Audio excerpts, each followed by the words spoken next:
À la base, le gilet sans manche, c'est un produit, on se demande à quoi ça sert, mais une fois qu'on en a un, finalement, on se dit mais comment j'ai pu faire avant?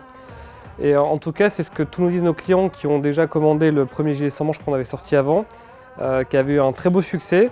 Et du coup là, on a voulu réitérer en faisant cette fois-ci un gilet sans manche un tout petit peu plus casual au niveau de sa matière.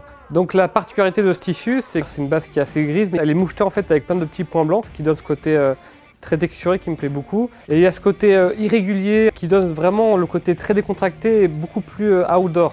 On peut vraiment la porter dans des looks très casual, quoi, vraiment tranquille, genre avec une paire de sneakers, par-dessus un sweat, par-dessus une chemise décontractée, ou par-dessus même un pull en laine, hein, c'est vous qui voyez. On peut la porter en dessous d'un manteau, on peut la porter aussi comme en Italie, certains le font par-dessus une veste. Il y a vraiment beaucoup de possibilités, il faut vraiment s'amuser avec en fait. Et c'est une matière qui vient du fournisseur italien Dipré, donc c'est filé en Italie. Donc c'est 98% en laine et 2% cachemire. Et donc au niveau du poids, pour les plus techniques, c'est un 220 grammes par mètre carré, donc c'est un poids veste tout à fait classique.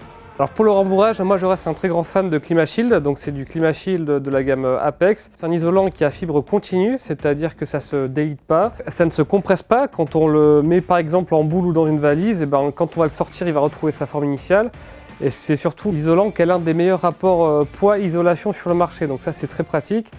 Et ensuite, il y a la technologie, ce qu'ils appellent Aquabond, ce qui fait qu'en fait, ça tient chaud même quand c'est humide, hein, si vraiment vous êtes sous une grosse pluie, ou si vous transpirez un petit peu, l'isolant va évacuer le plus vite possible l'eau vers l'extérieur. Donc au niveau des poches, on a mis un truc que moi j'aime beaucoup, c'est nos fameuses poches double épaulaires. Donc quand on met les mains dedans, c'est un vrai bonheur. C'est une poche avec un zip très discret qui permet d'avoir ses écouteurs, ses papiers en sécurité. Et au niveau du zip, c'est un double zip, donc on peut aussi l'ouvrir par le bas. C'est pratique quand on s'assoit, ou je sais que certains aiment bien aussi ouvrir le bas pour faire un effet de style. En fait, c'est une pièce, comme j'ai dit, il faut s'amuser avec. Détail important aussi, à l'intérieur, il y a 2 poches zippées, donc là aussi c'est pratique pour mettre vos papiers en toute sécurité. On est vraiment content d'avoir cette chaleur quand il fait un petit peu froid, qui apporte un effet de style hyper intéressant parce que ça permet d'avoir des beaux effets de layering, c'est-à-dire de superposition de pièces.